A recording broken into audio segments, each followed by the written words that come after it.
I feel like a while. Yeah, it's this year, January maybe. Yeah, I joined like about a month and a half ago or so. What about you, Mike? Yeah, it was about the same time, about a month and a half ago. Yeah, I could probably look literally at my profile. Oh, February 1st. Look at that.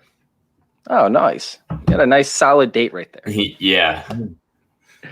All right, let's go ahead and get this show kicked off with how to start a podcast.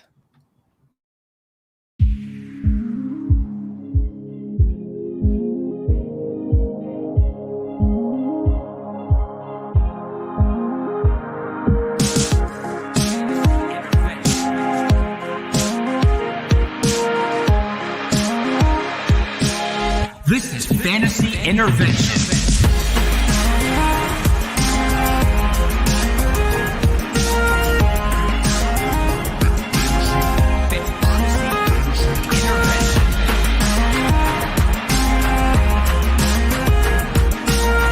Now here to intervene with your fantasy life, Chase Vernon.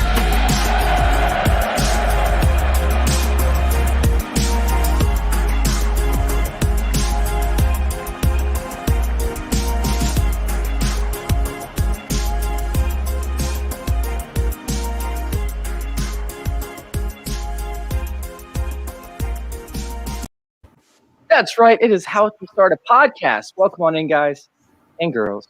We have another episode coming at y'all. And for this episode, I had to bring in a couple special guests, right? We've got Andrew Mackens over there. How you doing, Andrew? I'm good, Chase. How are you? Doing very well, man. Just getting my Friday started off the right way before I have to go to work. So I'm very excited to get this show rolling with you guys. Obviously, this is one of my favorite shows of the entire week, and I haven't been able to do it for the past couple weeks. Been a little bit too busy. So I'm excited to get the show up and rolling. And then we have Mike down there. What's going on, Mike? Hey, Chase. Hey, Andrew. How you guys doing? Ready to rock and roll. Cool, so, man. Andrew, real quick, before we get this episode started, can we let everybody know where to find you, what you do, why you're on the show with me right now? Yeah, so I'm at Andrew Mackens on Twitter. You can see it right in the corner right there. And I got always my start. Tricky. Always Always tricky tricky. with We're it like, being mirrored, right? Yeah. So I got my start on theundroppables.com, so you can check out all of our content there. I'm the editor-in-chief over there, so pretty much all of the different content that's written for the site comes through me. And I would check out our Twitter handle at theundroppables as well. We got a big crew over there when we're always doing different things, either through the site or our Twitter, all the different handles, our podcast network, if you will, and our YouTube channel as well. We're trying to grow up. So that's just the Undroppables on YouTube as well. Love it, man. And, love your crew over there, especially Beezy, man. Big shout out to him. He's one of my favorite people in this whole industry. The chef. Awesome, he's always cooking. Yes. Always cooking, man. And Mike, what's going on? Where can we find you? Why are you on the show with us today? So either my stuff is more like bottom basement as far as like stats and stuff. So you can find me on PFF, Roto Underworld, doing scouting there at Roto Underworld. And then PFF is like watching grinding tape, getting all the statistics going. And Dynasty Vipers just called me up and wanted me to join. So I'm with them as well. So those three places are normally where I'm at. I love Matt, man. Matt's a good dude. Matt is a good dude. Yeah. It's really fun working with him and getting to talk to him and all that stuff. If I may, Chase, I think the way to answer your question of why we're here today is because we were all chatting on Clubhouse last night. And I think that as part of our conversation today, talking about Clubhouse is a great factor into, networking and within the industry and getting more exposure. Because I had seen you around Twitter and whatnot, but never really reached out too much in a one-on-one conversation. So I think, Mike was in that Clubhouse chat and you had jumped in, both you guys. So it just came up out of nowhere, right? Like we were getting at the end of our rope energy wise. And as we jumped off, I think you're like, hey, I'm doing a podcast tomorrow, or I'm doing a recording tomorrow afternoon if anyone wants to jump in. And I was like, yes, like say yes to those types of things. So yep, exactly. I was the same way. It's like any time, it's any opportunity you have to grab onto. And, I was most grateful that you would say, you said, hey, I need some people. And yeah, definitely. Let's do it. Yeah, this show's fun. Like, this show's one of my favorite shows to do because of the fact that, we kind of get to dive into where people began, what kind of issues they dealt with in the community, and, how they actually got their thing started. And it's called How to Start a Podcast, but really it's how to get involved in the industry, right? It's how to, make a name for yourself. It's how to get into writing. We had Dennis Bennett on from Dynasty Nerds with us previously. We had Steven on with us, who, he does all sorts of stuff from podcasts to, live shows. He was, part of a news channel that used to track down catfish, which I thought was pretty cool. So, it's all different, sides of things when it comes to, writing and networking. And, now we got the stats researchers in here, right, with Mike down below. So, it's a lot of fun. Yeah, Dennis is awesome, by the way, Facebook user, whoever it is. But it's a lot of fun to be able to figure out where certain people, came from and their side of things as well. So, very, very excited to dive in it with you guys. Let's go ahead and start out with Andrew, and how you got started in the fantasy industry. Like, how did you actually become, I guess, a part of Undroppables or get into it in the first place? Yeah, I actually did start with my own podcast, and so we can get into the details of how to start a podcast as well. But I had done that for about a year with a couple friends before realizing I wanted to get more into like fantasy football Twitter and join more leagues as well. So my friend who I co-hosted the podcast with, Sam Hoppin, he invited me to one of at 101 Chalk's leagues. He commissions a ton of different leagues. And through that, I found out he was looking for people who were like eager to get involved in the space. He was building out this brand, the Undroppables. And so I had a couple DM conversations and a couple phone calls with him asking about, how to get involved. And I had started like just writing a couple of my own blog posts on my own like WordPress website. And so I think Chalk could tell that I was pretty eager to get involved. And that's where I got my start, just writing some content for the site. And then throughout the summer last year, slowly becoming an editor by helping people edit their articles and getting them up. And then eventually becoming the editor in chief. So it was a pretty upward trajectory, pretty quick hockey stick, if you will. But yeah, in terms of getting started, I think just getting involved and putting yourself out there in the community is the most important thing. Mm-hmm. Well, when it comes to, you said putting yourself out there, right, and getting involved, like obviously a lot of these newer sites, Fantasy Intervention, for example, like we have perks and stuff and I do giveaways and everything like that, but I can't afford to pay writers right now. I mean, our website made $15 over the past 2 months. So, Sure. Being able to, I guess, turn out essentially free content, is that where you started? Did you start writing for free, or are you doing a lot of this stuff where you're not getting paid for it? Yeah, I think it's almost like the elephant in the room, right? Of like, people want to know, like, is whatever you're working on, is that your full-time thing? Or are you doing that out of the goodness of your heart and the passion, which we're all passionate about the space? But yes, Undroppables, all our content is free and it's an unpaid role. So I'm doing that as my, contribution to the community, getting involved and working with a brand of dudes that I love hanging out with online. So it did start from, just writing because I love to write as well. Like even before I started finally, saying, okay, I'm going to try and write about fantasy football, I would write in the past about music. Like music's a big passion of mine in terms of just, listening to music, going to concerts, etc. So I had been blogging. I had my own, like on my website, a music blog for a long time. I had written for a couple other music sites that do like album reviews and things of that nature. But really, I never really got into a music community just because that like the music space is just so vast and like FF is a little more niche, right? So I felt like getting into FF community and Twitter seemed a lot faster. And then I'm like, now that I'm in that community and actually feel like I have some connections with some folks, that let me start writing some FF content. So I did that for free and still am. It's just part of the business, getting into it. I mean, Mike, when you first got into the industry, were you actually getting paid to do any of this, or, were you doing it out of the passion itself? It was strictly the passion, and writing for various sites, and whoever would have me, always having my ear, to the grindstone, listening hey, we're looking for writers. Okay, boom, done. Wherever anybody would have me, I'd go, and just continuously the grind. And then DLF, I worked for them, and that was just going after it and saying, hey, I'm interested. Who do I talk to? And they say, okay, well, talk to him. And it's like, okay. And then they're like, hey, would you mind writing a free article for us? Absolutely. And I wrote a free article for them, and they said, well, it's good enough. Let's bring you on. So I did DLF for multiple years, and then I went to PFF, and that was a grind. I tell you, trying to get employment with them, they really put you through multiple days of testing, and you have to be, right on it, or they're going to reject your application. And I spent 3 to 4 years trying to get on with them. And luckily, I finally made it with them. So it's just one of those things where you're going to get knocked around, and you're going to get, rejected, and you're going to get, praise and all those kind of things. You just have to keep grinding. You have to keep doing it. And then pretty soon the brakes will break for you, and, you go from there.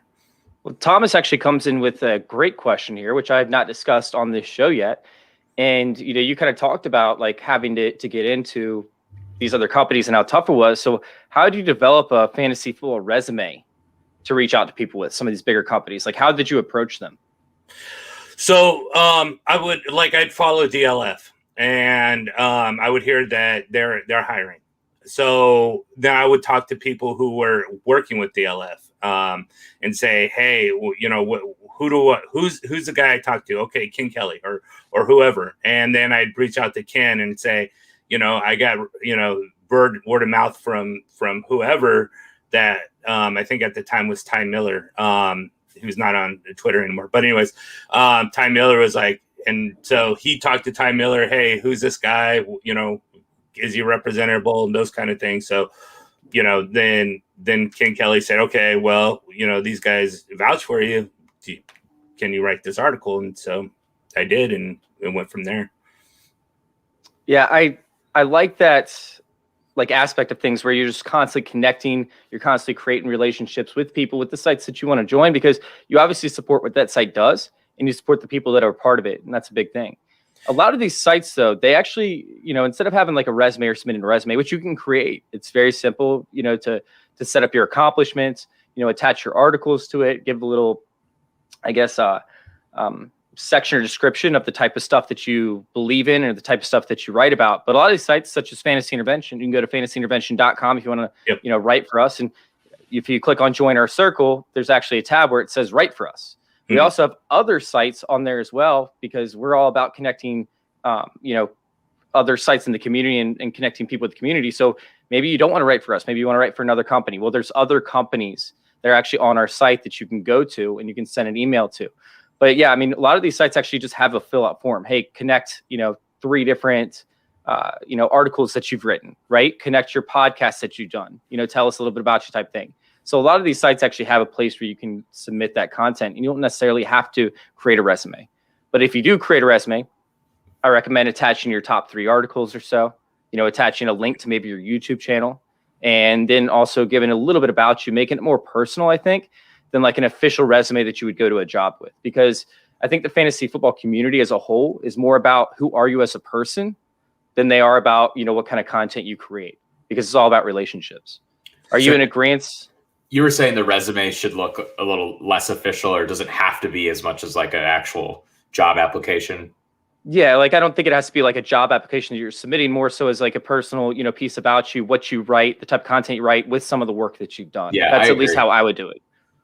I agree. And I think being able to, like I had done, if you can build out your own website or a Medium account, like Medium is a great blogging site, or something like that. Like if you're looking to write within the fantasy space, that's how I got my start. And I think that way, like you said, like you have a sample or two to then send to one of these sites where, eventually you can get your work hosted in the future. So being able to show, like, that way you can kind of write something that you want to write and put it out there for free, get people to see it, share it on your Twitter, what have you. And then after doing that a few times, you have some reps, and then someone at the next site that you are at can can help you. Because as long as you're down the right path of what they're looking for, I'm sure they're happy to have you contribute content to their site.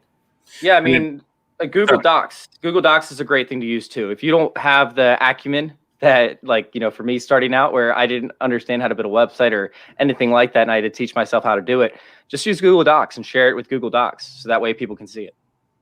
Mike, go ahead. Sorry about that.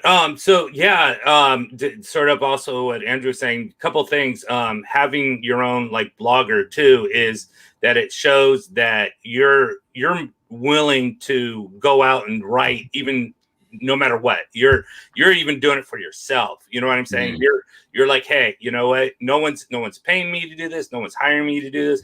I'm still doing this. And then secondly, dabble in all kinds of medium, whether it's podcasts. You can set up for podcasts for free. Yes. You can do video. So the more well-rounded you are, the more chances you're opening doors for yourself. So there was a couple of positions I could have had that early on that would have been really nice, but person's like, oh, do you do video? And I'm like, no. And they're like, okay, we're like video. So I was like, okay, darn. The more well-rounded you are, the more things will be able to come to you, and you could say, yeah, I've done this, I've done that, and away you go. And if you guys want to actually learn how to, start up a podcast, I believe our last episode on youtube.com/fantasy intervention. Once again, that's youtube.com/fantasy intervention. We talked about mic setups. We talked about camera setups. We talked about audio recording. We talked about platforms that will allow you to upload it. So go check out our previous show. I believe that was with Steven that we discussed that. But, if you want to get into the writing side of things, we actually have on there our standards for fantasy intervention. If you go to fantasyintervention.com, you click on the join our circle where you go to, write for us, you'll actually see everything that I ask our writers to hit. And every site's going to be different, but at least you can get like the majority of them. And I've taken these writing standards from companies like Dynasty Nerds, right? And from companies like Dynasty Happy Hour, as to where like they pretty much had the same exact view on things. So at least you can get the gist of how to write the right ways. Now, let's go ahead and let's dive into the networking aspect of things and how important it is for it to network, which, we briefly talked about. But, in terms of bringing people onto the team, right, and adding people onto the undroppables, right, do you have to see some sort of social media, appearance, or do you just bring anybody on that writes a good article? So that's a good question. And I think it's a question best answered by Chalk and maybe Randall Kennedy at FF Terminator, because those are the founders. They've been the ones that have kind of been growing the team over time. You definitely build relationships through Twitter interactions. So being in those, people's mentions that, are part of those groups, I think is a good way to build those relationships over time. And then you can, if you feel you've interacted with someone and have some rapport built up, you can then maybe be more comfortable in sending them a DM and be like, hey, I wrote this article. Let me know what you think. In terms of what we look for at the Undroppables, I think we're always looking for people who have unique skill sets, kind of like what Mike was saying. Like, well, we have, we have a handful of writers, but we want someone to come in who can help us with video because we don't have a video person, or we want someone who's a little more analytically driven so he can work on some stuff on the back end for us. And so finding those people with those particular skill sets to build out our team has been pretty vital for us. And it's become crazy too, because then we've got this, group chat of like 20 guys that it could get a little wild at times, but we're working on managing that over time. Yeah, it's been crazy. Like we got up to like 42 people at one point, and that group chat did not quit. Like we had like 2 hours of silence, and that was from like 4 o'clock in the morning until 6 o'clock in the morning. It was back up and running and hitting again. So I can't even keep up with like Twitter chat. So I couldn't imagine being in like a 42 person like active DM group. It was ridiculous. We had this thing where it's hashtag no ketchup, but it was spelled like ketchup, obviously. Yeah. So, it was a thing that went around because that group chat just never ever died. And it's calmed down a little bit since the season ended. I'm very happy about that. But It's kind of crazy how those group chats can lift off. But you talked about being well-rounded, right? And having a different thing to offer a company. And we have a guy, Thomas, who's actually there he is right now. He's actually in the group chat. And, he came in, and I'm not going to lie, Thomas, your first article was brutal. Like, and he knows it. He knows it. We had to literally take his article. I love you, Thomas. We had to take his article and we actually had to retype it up for him because he just didn't understand like how to write. Like, you know, he was learning the whole process, and it takes a minute to be able to get it. But somebody that's willing to work at it, right, and get better at something. And now he's learning how to. Not only is he writing, right, now he's learning how to video edit, right. Now he's learning how to, you know, create images. Like, he's learning like the whole nine. And he just created this awesome show for his own company today that I saw, where he actually had video editing in along with him talking at the same time as this video that he set up, you know, was going. So it's really cool to watch people progress. And, you know, people that are willing to put in that work are obviously somebody that, you know, we like to see on. And Fantasy Intervention, I like to view us as more of a platform that allows other people to get their workout, that allows them to also go out and, I guess, network with other companies and get actual, you know, jobs where they actually get paid for their articles and stuff. So, you know, hopefully the people that are willing to put in that extra work can move up and can, you know, progress through the process that we have. But yeah, it's fun. Like, you know, Mike, talking to you about that, like, you know, you obviously progressed from one step into another. You know, how did you work your way up? Like, what did you have to do in order to get there? It was just mostly just having the wherewithal of knowing who's hiring and who's not, and always checking up. Like with PFF, it was like I would continuously hit their website because they have a, you know, job opening section. So I'd continuously, okay, are they hiring? And then a good thing to keep in mind is like most sites hire around, you know, February. That's when they start looking. So I would, like, once February started rolling around, I would start putting myself out there and talking to them and saying, hey, are you looking for anybody? Those kind of things. And then always just, I think the main thing to do is to first build a connection, and then try to just continuously, you know, massage that and, you know, always stay in that person's face. If you want that position, always be there. Always, you know, say, hey, you know what, I'm still interested, still want to be part of your crew. Keep going, you know, even if they say, no, we know not today, just continuously ask and say, I'm willing to do whatever. And then, you know, maybe open up, maybe it won't. But if it does, then you're going to be that person that they're going to want because you're first in line. Yeah. And certain people always, you know, they do have their connections with people and they do, you know, kind of skip over you. But if you're there and they need somebody, you know, there's no better time to actually join that company is when they actually need somebody or they're looking for somebody and you're right there in front of it. So, you know, back to you again, was there anything that you did more often or you focused on heavier, you know, when it came to content for these companies? I mostly did well it was almost anything and everything. So I have about 30 years of experience in fantasy football. And Woo! So yeah, you're old, man. God damn. I've been around. I've been like the story is told is, you know, we didn't have moment notifications on how our players were doing. We had to wait till Sunday or Monday to find out and get the newspaper and open up the newspaper and say, oh yeah, score. Yeah. You know, but yeah. Mail in your lineups every week. Mail in the lineups or voicemail it, call in a number and say, okay, this is our lineup. I actually did that for 2 years. 2 years I did that. Yeah, it's crazy. It is.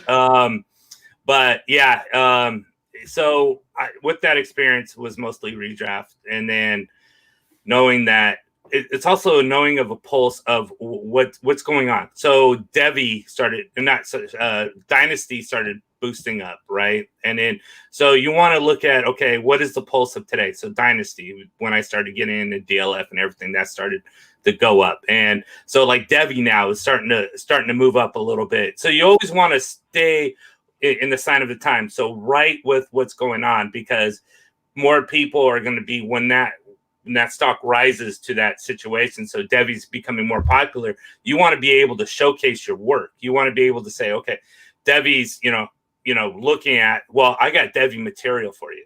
And you just go to the sites, go to any site that's going to have you. And you could say, here's 3 articles, like you mentioned, 3 articles of Devi. Here's 3 articles of Dynasty. Here's whatever. And then if you can do that, then you can show that you have a history of what you need and what they're looking for. Yeah, I love that aspect of it. Andrew, like, when it comes to the content you were providing when you first started, was there anything that you hyper focused on, or you think people should hyper focus on right now? Like, is there anything that maybe the industry is coming up with that you think people should latch on to? Or do you think that, starting out with redraft is the best way to go about things? How are you feeling about that? I think to a point you were making before, and so this is maybe adjacent, but relevant from a high level, is being able to try all these different things, especially when you're starting out, to find what actually you're passionate about, like driving through. So, writing full articles could be one thing. But obviously everyone's attention spans are a lot lower these days. So a lot of people, like, you could even start your writing out with a Twitter thread or something like that. Accompany it with media like you would for a normal blog post, and you could write that way. In terms of the other channels you can get involved in, being active on a place like Discord, or more new is Clubhouse. Like Clubhouse, I feel like has a lot of organic reach right now. You'll be in rooms with people you wouldn't otherwise be talking with unless you went out of your way to DM them. Obviously, TikTok is a crazy social media platform that has a lot of organic reach right now. So it would be almost more quick to grow quickly in TikTok than it would be, say, like just going ham on Twitter or going ham on Instagram. But if you like posting images and writing those captions more for Instagram, like, and doing reels on Instagram instead of TikTok, like, go that route. Go with whatever it feels the most natural for you, and try to make it something that you can do consistently as well. So if you're doing a podcast, making sure you're doing something that people can look forward to once a week, and you can show another website out there that you want to appeal to, like, hey, I have put in work and put in multiple reps over and over again, not just like, oh, I did this one thing this one time, right? And I think that goes along with writing. If you're going to be active on Twitter, being regularly active, or like for me, like what I've found is I've done an article here or there, haven't been as consistent with writing. And I find that being able to do a show like this, or do a podcast regularly, a YouTube stream, or even jumping into Clubhouse once a week for 3 hours, whatever it is, like that comes so much more naturally to me. And so that's what once I found that, and I'm like, now I found my niche, that's what I want to go with. And same thing across fantasy formats too. Like I would love to get more into the best ball streets if I could. No, that makes a lot of sense. Mike, do you have a different take on that? No, I think it's really good. In fact, because especially if you're writing, you want to do with what you're comfortable with, and sometimes you're just not comfortable with doing whatever it may be. Let's say, because you brought up best ball, let's just say. So I go and I try to write on best ball, and it just doesn't fit. Well, that's going to come across in your writing, and the last thing you want to do is, of course, have bad writing. So when you're comfortable with the topic that you're covering, not only are you going to feel more passionate about it, and you're going to turn out more articles, but you're also going to come out better for it, because that's going to come across to the reader that you're passionate about what you're talking about. Yeah, I love that thought process. So let's go ahead and let's dive into some of the difficulties of getting into the industry, right? Because, we could talk about, what it takes to get in the industry, but we all know that there's speed bumps, right? There are issues that, maybe you say something, terrible on a podcast that you didn't mean to say. And all of a sudden it creates like this whole like wall in front of you. Maybe you constantly butt heads with people, and it creates, once again, like this wall that's in front of you, or another speed bump. So, me personally, I think one of the biggest things that maybe I had to get over to an extent was, constantly trying to prove people wrong on their own posts. And then I realized once, I got a few followers that, like, it's actually really obnoxious to have to deal with, people just constantly arguing with you and trying to prove you wrong. And that's not why you post your initial thing. So, that's one of the biggest pieces of advice I give to new people, is to essentially, like, maybe come in looking for the stuff that you agree with versus the stuff that you don't agree with, and try and build connections that way. What's one of the speed bumps for you, Andrew, that you have to deal with, or you dealt with, or you see on a regular basis? So this is specifically like a speed bump just to get more exposure in the industry or in the community. Yeah. I mean, like maybe something that you got locked on, or kept you out of the industry, to start out your career in fantasy football or anything along those lines? Just I think I still struggle with, as I was thinking about it there, like the ability to put yourself out there more and more and just, say what's on your mind, be your authentic self and be able to do that like as often as you can, because I don't have a problem with saying what's on my mind and getting my takes off as bad as they are or whatever, but being able to do that at volume, like a Troy King or a Steffi Smalls or someone like that. Like, yeah, I think that goes such a long way, because I'm like, well, what if my personality, what I always think is like, what if my personality is that I don't like tweeting that often? I'm like, well, then you're kind of shit out of luck. Hey.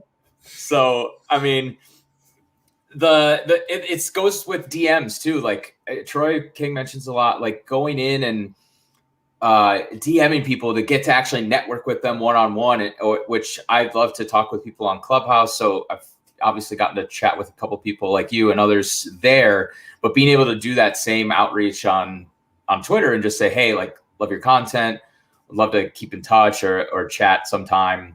Adam and I were actually discussing that earlier today. You know how we haven't messaged each other in a minute, but it's something like somebody that you enjoy interaction with, and it just kind of falls off. Like that priority of sending out a tweet or a DM just doesn't make it on your radar when it should. Yeah, and especially if it's people that you admire their content a lot. Like for me, I'd be like, oh, I don't want to bother them with little old me, like sending them a DM about enjoying their content or wanting them to come on my show or something like that. But it's just getting over that mental hurdle of like everyone in this space is pretty willing to help. You just have to fit within their schedule, be respectful of their with their time, and I think that you see that a lot with people being gracious with their time across the space. So, if you want someone to come on your podcast or your show, I think you got to just be able to put yourself out there, reach out to them and realize that the worst thing that can happen is they say no. Yeah. Or they just leave you on red, but either way, it's the same thing anyways. No, I love that aspect. Mike, is there a speed bump that you dealt with, coming up in the industry? I think it's a lot to just do with being rejected. It's hard. You want a specific position and they say no, and so it's how do you rebound? How do you deal with self of being rejected? And I think the best thing to do is to say, okay, we're all going to be rejected. No matter who it is, no matter if it's Dennis Richard or whoever it may be, the top of in this industry or of all industries, you're going to be rejected. And if you go in with that kind of mindset that this is going to happen sooner or later, then it's sort of easier to get over. And then you just have to keep trying. And so I think that's the hardest part is knowing that, okay, you're entering a field where rejection is going to happen. So you have to deal with that. Another thing too is sort of like you guys are talking about Twitter. I'm sort of the same way. I don't tweet all that much. In fact, I probably have more retweets than I do actual tweets. And it's another one of those things where it's okay. Do I tweet out something that's creative that speaks to people, or is it just going to be another one of those tweets where they're just like, I don't even know what this dude is talking about. I got blown up last year when CEH was drafted by the Chiefs, and I said, well, I don't think he's going to catch as many passes. Not that he can't, but that I just don't see it happening. And I got ratioed like no other. So it's, it's just those things that you're just going to have to deal with and just know that it happens and just keep fighting on. I was on your side, by the way, with the Clyde Edwards stuff. Just saying. I appreciate that. Yeah, no. It made no sense to me. But no, that's it. Yeah. Some of these like tweets that you have to put out, and not to be like hot take-ish, right? Like I don't want people to be like, just throwing out tweets trying to get attention, but sure. The tweets that you truly believe in that you end up getting hate back for, it's like, you just got to stick to your guns sometimes, because although, you have the echoes in the Twitter sphere, right, where everybody's going to come at you for whatever reason, just stick to your guns if you actually have a real reason behind it. Chase, the hot takes do numbers, so you gotta put the hot takes up there sometimes. I like hot takes as long as you have a reason to back it. I love hot takes. I love looking into the depths of stuff that's not normally talked about. Like hot takes are one of my favorite things ever, but I don't like, I hate seeing hot takes without a back behind it. Like, why do you feel this way? Yeah, I mean, you've got to be pretty, like, I just do. It's a gut feeling. It's like, dude, get out of here. you gotta not dig your heels in, but you have some conviction behind it and Yes, admit that. very well said. I think admitting like that it is a hot take. Like, I'm not saying this extreme thing will happen, but which maybe is hedging a little bit. But I think to Mike's point, like, if you're gonna put something out there that's bold, or if you're gonna put something out there like, and you think people are gonna disagree with it, like, be ready to take a stand for something and not just like, delete the tweet 2 hours later. Oh yeah. Yep, Those are my favorites too. Yeah. So, and that's how you create relationships. And then on top of that, you have to have the relationships built up around the community to where people are going to take the victory lap for you. Right. Like, one of the speed bumps that I think is where you sit there and you see, somebody being like, oh, I told you guys this. I told you that was going to happen. I told you that was going to happen, and trying to rub it into like people's faces. And it's like, sure, you can retweet your own tweet because victory laps are cool. Everybody wants to take a victory lap. But when you have other people taking victory laps for you, that's the best feeling in the world.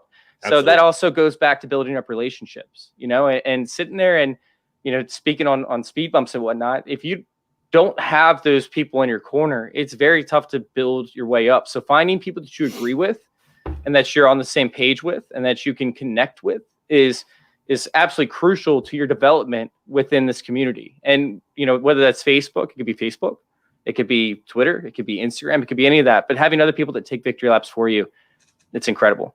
Mm-hmm. It's a verification of what you're doing. And anytime you're verified by other people, then you know that what you did is right. Yeah, 100%. I mean, Andrew, are you feeling a certain way about victory laps? Let's go ahead and do a quick round the table with that. I think that goes hand in hand with accountability of like, well, if you get your takes wrong, you got to be willing to admit those too. Yeah. But then what's funny about that is like, if Twitter's our main, let's say that's our main channel of focus. Your dog is very cute, by the way. Thank you. If that's our main channel, it's like I could tweet out something like, oh yeah, I was wrong about Adam Thielen being a bust last year, but did anyone see that I was accountable, or did anyone see like the hot take I made in the first place? So it's funny when people will like call people out for accountability, and maybe you were accountable already. But victory lapping, I think, is fine. I mean, I think it's more, I would rather see people being like, don't look at what I said, look at the leagues I played in and what happened in those leagues. Because if I won half my leagues because of certain things that I actually, you said you were about it, now be about it.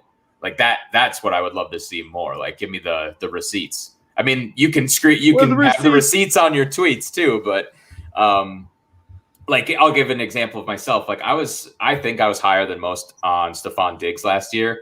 I saw like JJ Zacharyson was a bit lower on him, so that kind of hedged my conviction. But I wish I would have. I drafted Diggs in one league, and it was awesome having him all season.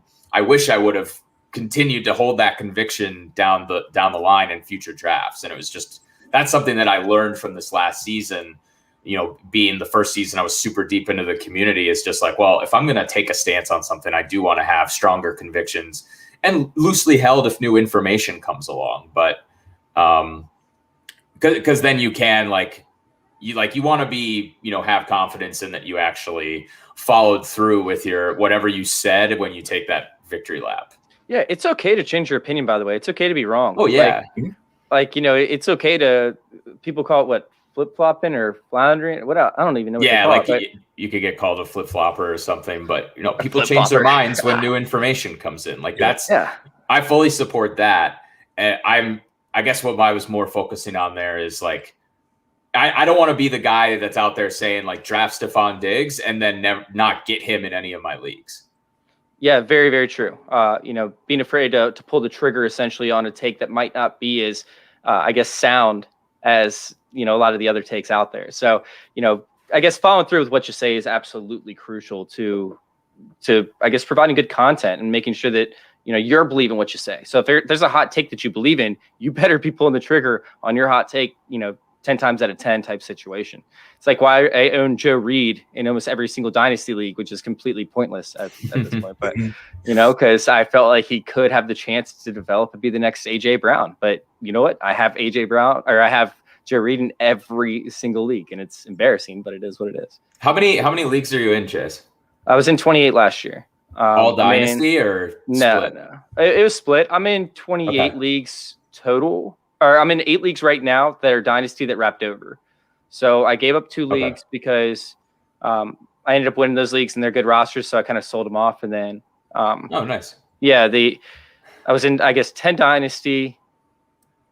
I feel like I was in more dynasty. I don't know. Anyways. Oh yeah, like way more than me. That's what I was curious about, because you have a lot more chances to have conviction when you have more leagues too. Sure. Yeah. Yeah, 100%. So, I mean, looking at it, Mike, like, how do you feel about like the hot takes? Are you somebody that thinks that could hold you back? Do you have a difference of opinion than Andrew? Not really. I think that, hot takes are okay, but, you definitely have to have some kind of reason behind it. Just throwing out material because you want to be, getting followers or getting, little hearts or whatever is kind of just, what are you doing? But if you can say, yeah, this is why it is, and you're wrong, then you're wrong. So what? But at least you have something behind your fundamentals of why you're doing something. So I think it's the worst when people are just like, yeah, this is what I think, but I don't have any reasons behind it. So yeah, at least just have something behind it. Yeah, it reminds me of the one person who I guess kind of went viral when free agency started because he posted like 30 different things that could happen, and he got one of them right, or one of them close to right, and then got into the argument with the GM or the Suns, or the GM's son of Jacksonville. Yeah, that was funny. But anyway. Oh my goodness. So he just like threw a whole bunch of darts to the wall and one of them stuck, and then he's running around with it thinking he's a winner. Yeah. It's kind of funny how that works out. So let's go ahead and let's get close to closing this episode out. Is there one piece of advice you give to somebody new in the community that, wants to make a name for themselves? We'll start out with Andrew. Yeah, I think no matter what it is, just starting, getting out there, even if it's not with another site or another brand, but maybe with a friend of yours that's in the community. Get started on something.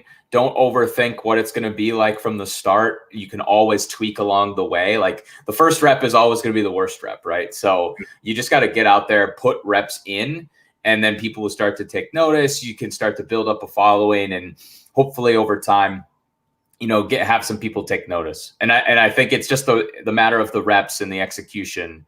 Something that, Gary V says a lot. So I listen to him and try to embody his words at least part of the time. Mike, what you got? Yeah. Number one is definitely reps. I was in high school. I was in top of, English high classes, college rep, and come into this, and it's a completely different way of writing. And so I would always write. And then you'll find you have your voice, and then that voice will come through. Secondly is that, just be willing to take the hits, and like Rocky Balboa says, keep moving forward. And, that's how winning is done. So just, continue to put yourself out there, continues to work hard, and it'll pay off. Yeah. I guess my piece of advice is to, don't be afraid to ask questions. And that's actually how you get some of the biggest interactions, because people want to, feel like they know everything. So of course they're going to give their own opinion on things, and, it's good to have opinions. So don't be afraid to ask the questions to Twitter, to DMs, anything like that. But then, make sure that you're asking questions that you actually care about, and that you're going to apply. Like, don't just ask questions to ask questions. Ask questions about something that you genuinely, want to get better with, you genuinely want to know, and then go apply the answers that you do like, the things that you do believe in to what you're doing. Like, don't just ask questions, now have the answers, and then don't apply it. Like, knowledge isn't power. Knowledge applied is power. Mm-hmm. So that's my piece of advice. Let's go ahead and get out of here. Mike, where can we find you at? You can find me RFL Red Zone on Twitter, and most of my writing is going to be on Dynasty Vipers, and then we'll have a draft kit out for fantasy doctors. So check that out when, sometime before all your drafts. And Andrew. Yeah, be sure to check out theundroppables.com again. I'm at Andrew Mackens, and I've been doing a weekly show on our YouTube channel Thursday nights at 7 Central time, since I'm in Central. So 8 p.m. Eastern. We've just been doing kind of a variety hour. It's called Mac of all trades, so highly conceited show name, but just having on some guests from the Undroppables. And now I just got to put my best foot forward and reach out to some guests outside of the Undroppables so that we can build that more and more. Yeah, I love that. Absolutely love that. You guys can go check out our content over there at fantasyintervention.com. Once again, that's fantasyintervention.com. You can find us in YouTube, youtube.com/fantasyintervention. Do not forget to hit subscribe, folks. And then, of course, join our Circle _, which you guys are viewing the live show on right now. Well, the majority of y'all. Y'all can also go join our group on Facebook, Fantasy Football Discussion. Got 24,000 members and people that are not afraid to speak their mind.